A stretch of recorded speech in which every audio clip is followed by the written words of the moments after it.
Joyful greetings to you viewers and welcome to Vegetarianism, the noble way of living.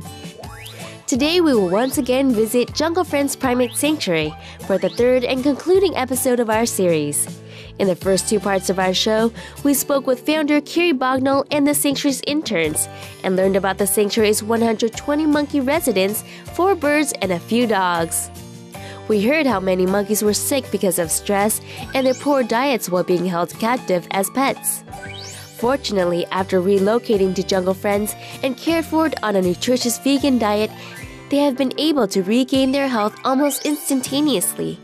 A few, nevertheless, have to be kept on medication to control their illnesses.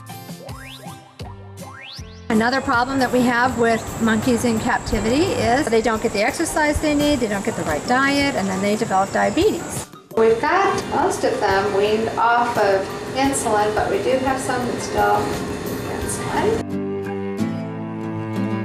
Connie, one of our monkeys, gets insulin injection every morning. She is dependent on that. Without that, she would die. She's our most diabetic monkey.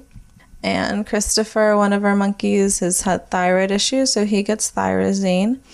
We have a couple that get Prozac. They are extreme self-attackers. They've one bit off the tip of his finger. And also it depends on if any monkeys have little scrapes or bites or injuries. One this morning had kind of a cut on her tail, so we are giving her Clavamox, which is an antibiotic, to make sure she doesn't get any kind of infections. Natural remedies, however, are always preferred. We try to do as much with herbal remedies and diet as possible. So only a few of the monkeys get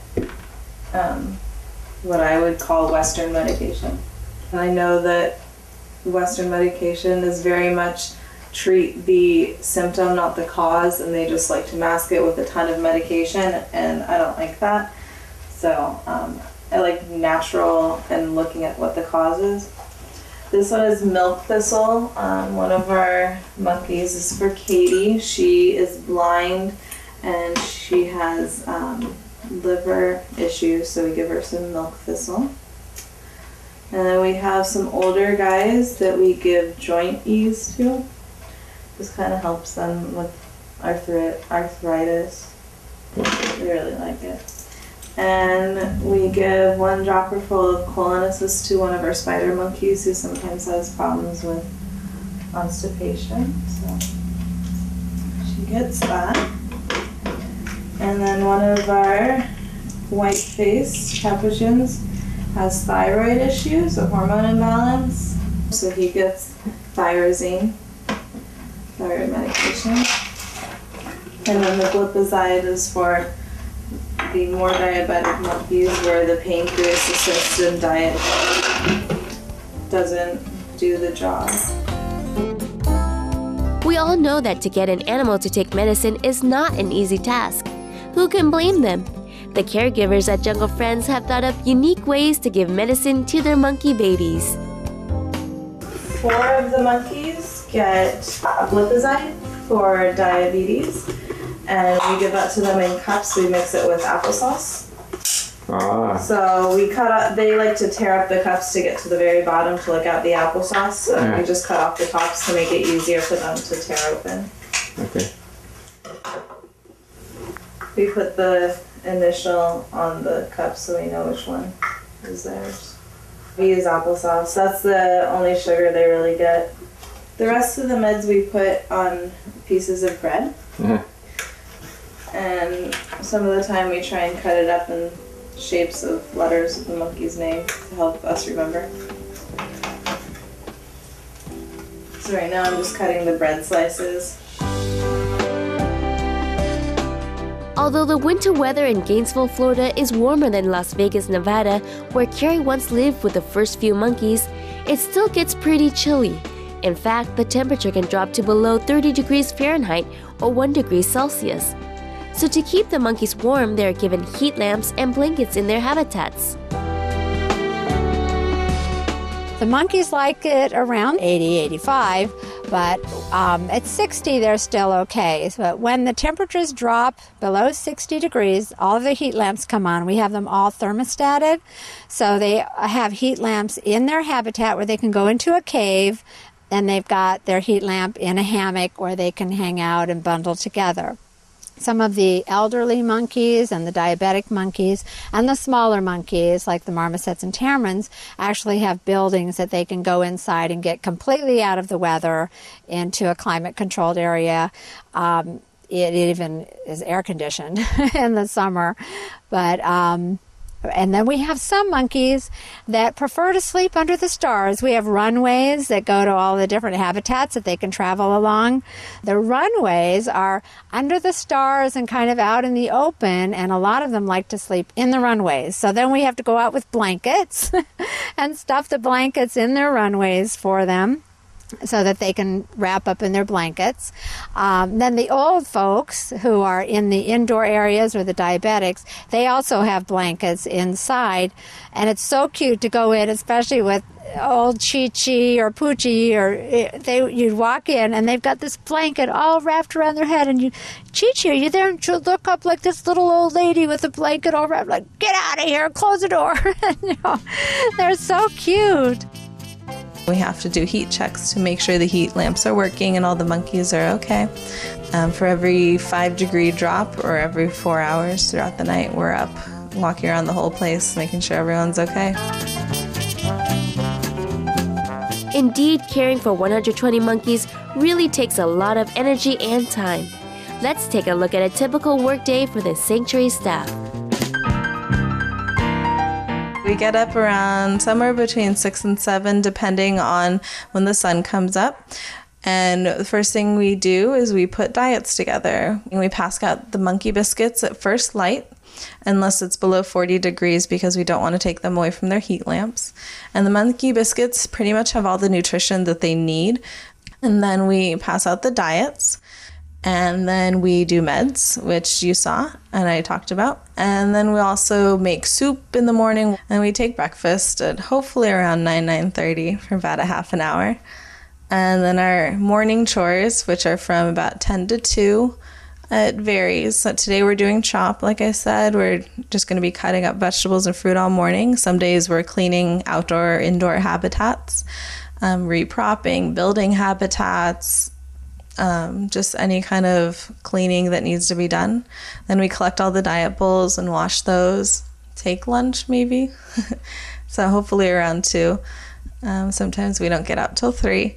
And after lunch we come back and we rake around the whole sanctuary. The monkeys will typically drop pieces of food under their feeders or under the runways. So we go around the whole sanctuary and we rake all that up so that other little creatures don't come and get it. And then we pick up the biscuit bowls at night before it gets dark, and we feed the babies a couple times a day. We're always doing laundry, we're always doing dishes. That never seems to end. And right now we have a kinkajou that he's going to be leaving us soon, but we feed him at night when it gets dark because he's nocturnal. We try to get done somewhere around 8, 9 o'clock, hopefully. There have been a couple nights where it hasn't been till 10, but those are rare. Despite all the hardships at work, the animals here also have made it a happy haven for humans as well.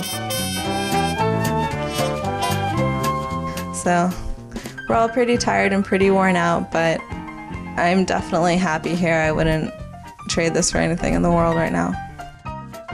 Monkeys bring me happiness, brings me appreciation for being able to live freely, and it makes me realize what is really important, not just for me personally, but in general in life. I think it makes you appreciate many, many things. Having food, having shelter, anything like that. And it just has changed my life, definitely. Many caregivers at Jungle Friends have become either vegan or vegetarian after working there. As a rescue, we don't allow people to eat animals or animal products on the property. So when our interns come in, they They have to adjust to a vegan lifestyle, which most people leave here either vegetarian or vegan, even if they came in as meat eaters.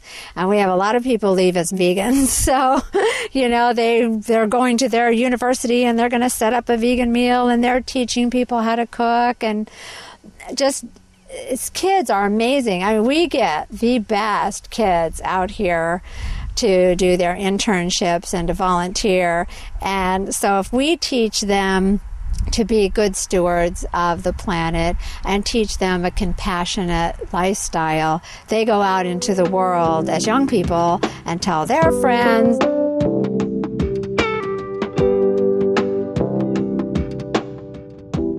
Monkeys are social beings who come from tight-knit families where baby monkeys usually stay close to their mothers for up to 2 years. The cruel reality is that breeders will snatch baby monkeys away from their mothers when they're only a few days old to be sold to people who see them as playthings, and much to the detriment to their well-being. Today, most pet capuchins are bred in captivity in North America. Backyard breeding of exotic animals as pets is a multi-million-dollar business nowadays. And for monkeys, it's a highly unnatural process. They steal them from as early as 3 days old. Capuchin monkeys will live on their mother's back and nurse for up to 2 years. One of the hallmarks of being a primate, indeed being a mammal, is a strong mother-infant bond. So, for example, if a monkey is pulled from its mother at, say, 3 days of age, you get the classic rocking, tail-sucking, hair-pulling, biting, these repetitive behaviors that infants do not do in wild groups. Monkeys were never meant to be pets, and it starts out wrong from the very beginning, because these babies are literally stolen from their natural mothers and placed with a different species, a human. And it's wrong. It's wrong in every sense of the word, not only for the babies who need their own mothers to learn from, to have mother's milk, peer play, to be able to play with other monkeys. It's also horrible for the mother monkey. If you can imagine having your baby stolen from you year after year, another baby, you have another baby born, and the horror both mother and baby must feel during that forced separation. So from the very beginning, it's wrong, and it doesn't work, and it goes downhill from there. Animals belong in the wild. Don't mistreat them. Don't go out hunting them. Don't capture them as a pet or try and domesticate them, because it's not possible. They're meant to be out there. They need to be out there. With our hearts touched, we sincerely thank the loving staff at Jungle Friends Primate Sanctuary for their noble devotion in offering a better life for these beautiful beings. May heaven bless you more and more for all you do.